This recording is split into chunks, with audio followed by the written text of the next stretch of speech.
left religion and Christianity, I realized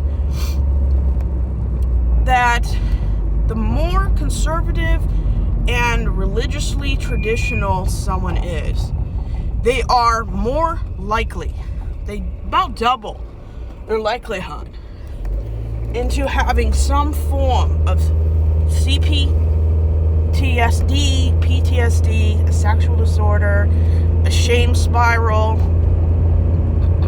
depression, emotional instability. And you might say, why is that? It's because of the atmosphere. The ideology teaches you to not trust your inner voice, to forgo autonomy, agency. It teaches you that your desires don't matter. And women who don't see themselves in a positive light she is more likely to develop a sexual disorder. We talked about this last time. Vaginismus, pelvic floor pain, endometriosis. I've made videos on the many things I've developed since leaving Christianity, or things I hadn't realized I had my entire life. Things like depression, complex PTSD, religious OCD, shame spiral, inability to cope in an environment and within a religion that sees me as a failure. And I want to make this very clear. I'm not saying that every church makes people feel like a failure. I'm saying there is something going on when it comes down to how people, especially women, are told to see themselves. They're told that they are nothing, that they're evil, that they can do no good, that their salvation and eternal punishment is justifiable. We're told to forgive people 70 times 7. But does God forgive everyone for things that they can't control? They call it human nature, but I call it nature God gave man. If you want to have a good God, He doesn't punish everyone for one person's mistake. I'm talking about Adam here. And it's so sad how people beat themselves up for up to 80 years of their life. That they see themselves as evil, wicked, undeserving of kindness, love, and forgiveness. Even though, if you're really born with a sin nature, should you even ask for forgiveness? Because it sounds like it's like a gambler whose cards are constantly stacked against him. He has no control over how and what he gets. And yet he's supposed to ask for forgiveness every time he doesn't win, every time he fails. I mean, it's utter ridiculous. If any man operated the way God operates, we would call him a sadistic monster. A horrible human being. A controlling abuser. People leave the church not because church hurt them, not because churches are boring or uninspiring, old-fashioned.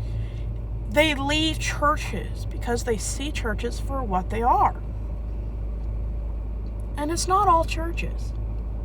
There are churches out there that are kind,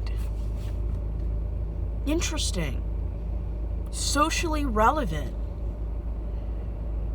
Churches that actually make a difference without throwing in evangelism.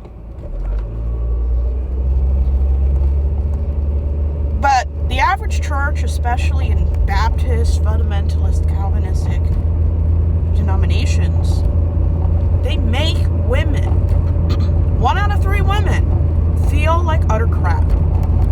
And so what if a woman has sexuality? So what if she enjoys sex and enjoys just living the way men take for granted every day? What the patriarchy doesn't get from women, we internalize and do it ourselves.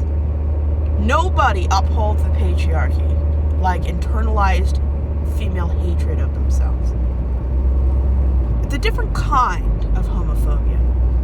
If you're not good enough, if you're not performing well enough, if you're not having enough sex, doing your duty, doing your wifely duty, you basically hold your husband's honor captive.